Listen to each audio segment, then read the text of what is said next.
Like I told everybody, like in my last video, Khonshu the most powerful card right now on Marvel Snap. I don't know what everybody else doing, but this card is OP nuts. Just swinging for big 12 attack per turn, 8 attack per turn, 8 power to another side. That's how we doing over here. Big dog, big swinging. This is how big powerful this card is. Everybody who not running this, I don't know what's going on with y'all, but this shit over here, type trip with Shrekky. What up, what up, what up? This is Sly here, back with a part 2 to the last video. I want to go into a deeper dive, just going into the description of the build and how it plays, performs, etc. And just my whole style of running through it. So let's get to it.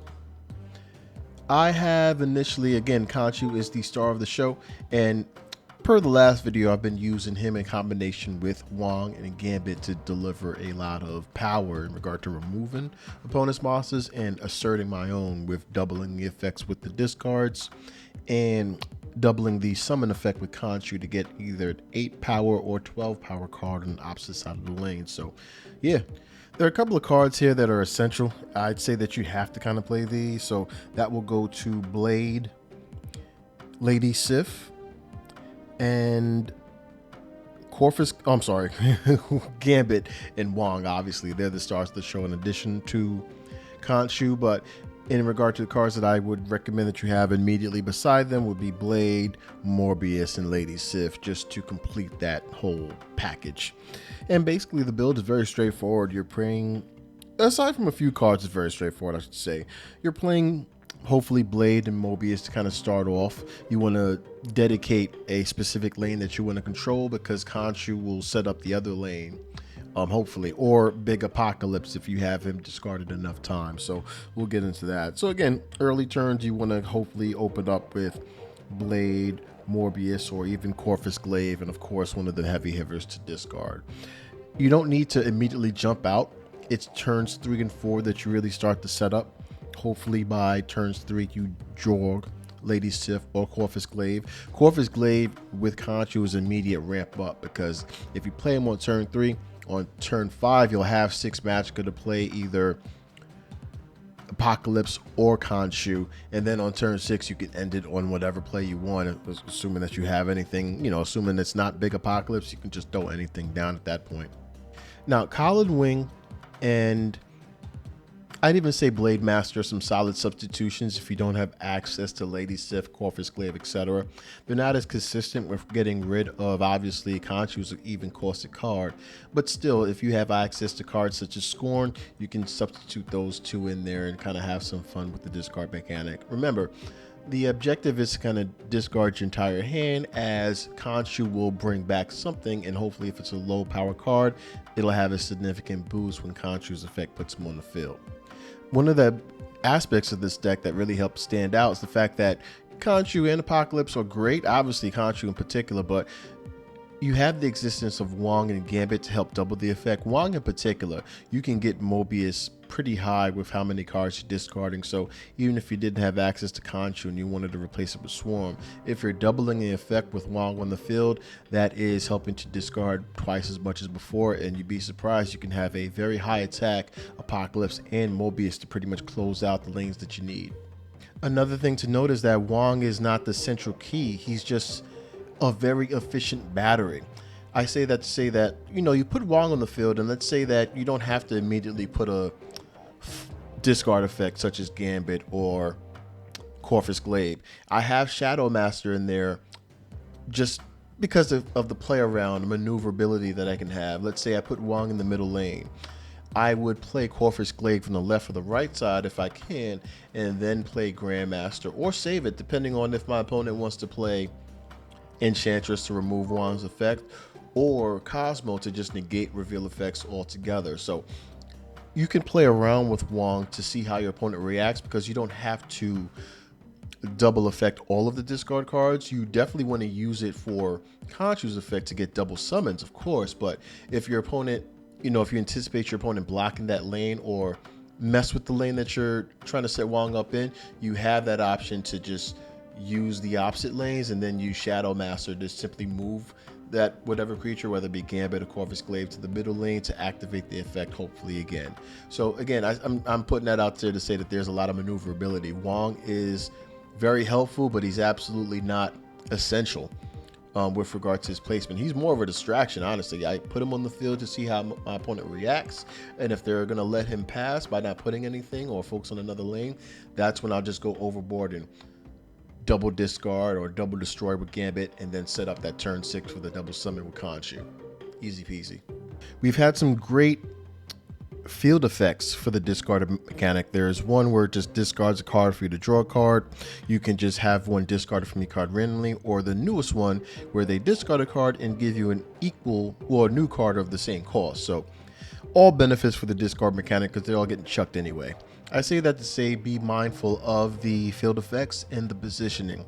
Your opponent is savvy now. Khonshu's been out for a few days and people are getting savvy on how the play style is. So your opponent can choose to focus on a lane knowing that you're not going to occupy it, and then take over another lane and surprise, or get rid of a lane that you've been occupying as a way to solidify power and just win the game.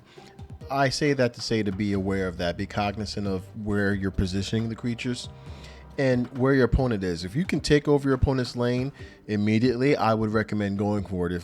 If you draw a strong Mobius because you discarded already 6 cards, put that in the lane where your opponent's kind of occupying creatures to give him some hesitation, especially if you're able to dominate that in the later turns if you have that time and cards available to do that. So I would recommend to be combative with your opponent if you see them trying to set up something, because your Mobius, again, is very powerful considering how much discarding you can do. You can set up a Corvus Glaive and a Lady Sif, that's 10 power. If you're putting MODOK on top of that, you see where I'm going with that. You can set up power easily with the discard effects and then close it out with the turn 6 play. But again, your opponent's cognizant of that as well, so they can set up a power play as well to pretty much overwhelm whatever you're trying to set up. Be cognizant of that, because if you're just throwing monsters away willy-nilly and thinking that Khonshu is going to be your savior, that's not how it works, especially considering he's random. He's going to go to a random lane, and it may not be a lane that you want him in. Wanted to point that out there for you in case you weren't aware of the weaknesses of this build, because there are some here.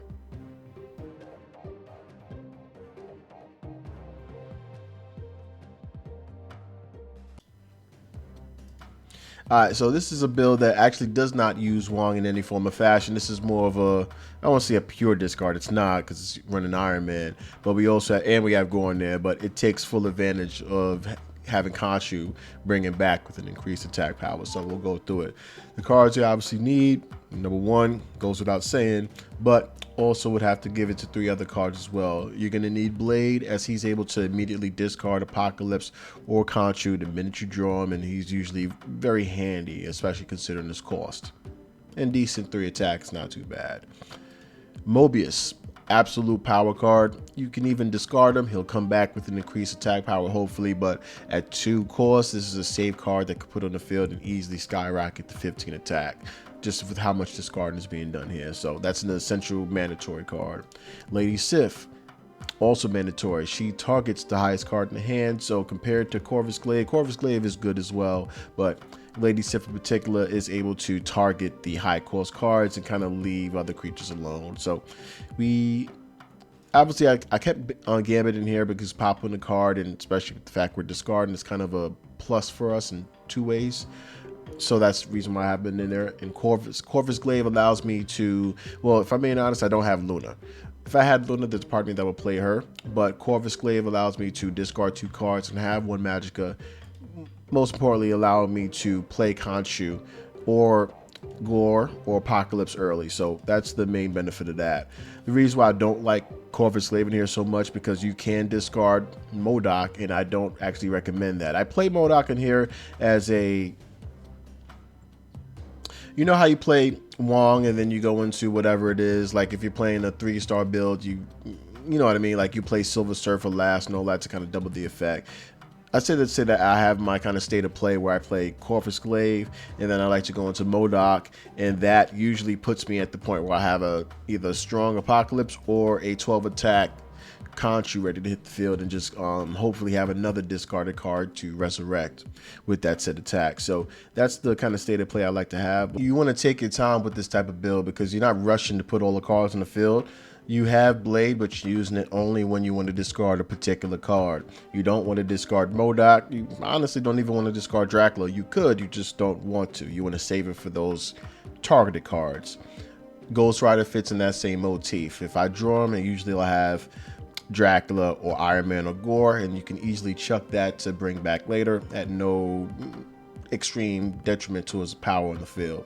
And then you have your 3-cost cards. You save Gambit for when your opponent is playing something particular, such as his Wong or Galactica, something of that nature. You want to save it for those specific targets that you know you want off the field. Firehair, for example. You know, as soon as you see cards like that, pop them, be gone. Corvus Glaive, as I stated earlier, just helps with the ramp, makes it easier to play MODOK and then go into Khonshu, and then you have the last turn to play another 6-cost card. So you're kind of really setting up a really strong ramp considering that. And of course, for your 4-star, 4-turn play, you can play Dracula or any of the 3-cost cards if you happen to have them in the hand from before. And then from there, you already know your setup at that point. If you don't have Khonshu in the hand, I hope that you have Apocalypse. But at that point, you pretty much know if what condition that you're going to be in regarding whether you can win or not. So you can kind of take it from there. But it's really straightforward, you know, in terms of you getting your starting hand and drawing cards from there. You kind of know how you're going to play it out. It's very straightforward playing the build. So, yeah. Okay, let's talk about the why of this build. This is more of, if I'm being honest, I've been playing discard since its inception. I love Dracula. His effect, pretty much in combination with Apocalypse, I pretty much consider them going together. You put Apocalypse, you're playing Dracula in addition to it. So with this version, I'm kind of keeping it still pure, but unfortunately, there's no way to not acknowledge that Iron Man and Gore just simply OP nuts in a build like this. The fact that you can put Iron Man on the field at a minimum 5 power with Conscious effect, you gotta splash him in there. Same thing for Gore. Gore in particular is what made this stand out. Gore's, when he first arrived, he started at -1 and has not changed. His effect, he can get very strong by himself with regarding his ongoing effect, and that's not considering his combo potential, such as Mystique, Mr. Negative, things of that nature. So I'm saying that to say that he is a problem in and of itself. The fact that Khonshu can put him on the field at 5 attack, 8 attack, 12 power, you see where I'm getting at. He's taking over the lane by himself with that type of stat line. Doesn't matter how many reveal effects are in play at that moment. So that to me is kind of key as to why he's in there. The first Ghost Rider, I put him over Colleen Wing because he'll specifically target the low power creatures such as Iron Man, etc. And I didn't run the Silver Samurai, the one that discards a card from both hands, because he's 4 cost versus this being 2 cost doing the same type of thing. My opponent's not going to discard, but I'll be okay because what I'm going to bring back is going to be pretty much pumped up. I'll be all right with that kind of trade-off. And if I'm being honest, MODOK, I love MODOK as a kind of last-ditch scenario. If I don't draw Corvus Glaive in time, or if I'm just not drawing the discard effects the way I need them to, I'll simply put MODOK in. Like if I draw Khonshu on turn 5, going into turn 6, I'll splash MODOK down and just chuck the whole hand and just have him bring back whoever and kind of go with the flow on that. And that will work 9 times out of 10, you know, as long as the opponent's not really stacking power the way he's trying to on his own. The weakness here is that you don't have a lot of defense aside from Gambit. Gambit's going to pop a card on the field, but other than that, you're relying on the setup for attaining power. You have nothing to more or less stop your opponent from gaining power, if that makes sense. There is ways to kind of go about this. For example, if you wanted to take Corvus Glaive out and put in the card that actually I have another build, but I'm still testing it out. But more to the point, where is my man at? The one that actually goes with Khonshu, Moon Knight. This is the card that I would recommend playing with Khonshu if you wanted to go into having your opponent discard cards as well, because that is helpful. Now that discard's a bit more varied, a lot of people aren't running Scorn. They are still running Apocalypse, of course, so that is that potential, but you have the potential of getting rid of, you know, your opponent's Gore, your opponent's leader, their Mr. Negative, things of that nature to stop their combo potential. So if I'm being honest, you can actually replace Corvus Glaive with the Moon Knight and try to go into your opponent discarding cards for the most part, that type of build. Yep, here he is, Silver Samurai. So this is another direction that you can go to if you have access to this card, where you can play this and kind of focus on your opponent discarding cards from their hand. And there are plenty of power cards that combo on top of that. For example, Stature. If cost 1 if your opponent discarded a card this game, and a 1/7 is pretty powerful, considering you can splash that, or splash her in any lane at your convenience, having that in the hand. So you have directions that you can go with the discard build, but this is just my kind of pure but still utilizing the discard effects of Gore and the first Ghost Rider. I feel like just, again, bringing back Iron Man at 5 attack, 8 attack, that's nuts. Gore, same thing. And if all that fails, let's say that you don't have access to Khonshu, Gore, and Iron Man in the graveyard, you can't access it, Dracula and Apocalypse are still your go-to power plays. You can still have Dracula in the field. You'll have a free discard at the end of the turn. Hopefully you're proccing Apocalypse, but more to the point, if you have Mobius on the field, he's going to get that power boost as well. Mobius should be consistent. Hopefully that's someone that you're drawing early and just having out there plopping up power. He's a card, once you put him in that lane, you really don't got to worry about him unless someone is playing Enchantress, and that's really not something you can do. Or control, I should say, because I'm not playing Cosmo here, and I damn sure don't recommend that you try that, because you do have a few flip effects that you do want to have go off, so you don't want to block yourself in terms of not having access to discarding cards from your hand. And yeah, that is the build. I just wanted to showcase 2 quick builds for y'all. Let me know how you feel about. There's another version of this build that I'm still testing out, and that's the 3-cost version. Pretty much what we're doing is same old thing, but we're running Gambit, Corvus Glaive, but we're also running the 3-star gamut of cards like Makari, Sebastian Stroll as well, but actually not even Sebastian Stroll. Let me show you the cards that I'm testing out that I think would work. Brood. If you discard Brood and Khonshu brings him back with 12 power, you're putting Brood is going to pretty much stack the lane with 36 attack. Even another card that's really small and simple but has great benefit with Khonshu that people wouldn't even think about. Mr. Sinister. If he's discarded and Khonshu brings him back, he can actually put, what, even at 5 attack, he's going to put, Mr. Sinister will put 10 power in that lane that he goes to if he has a space to.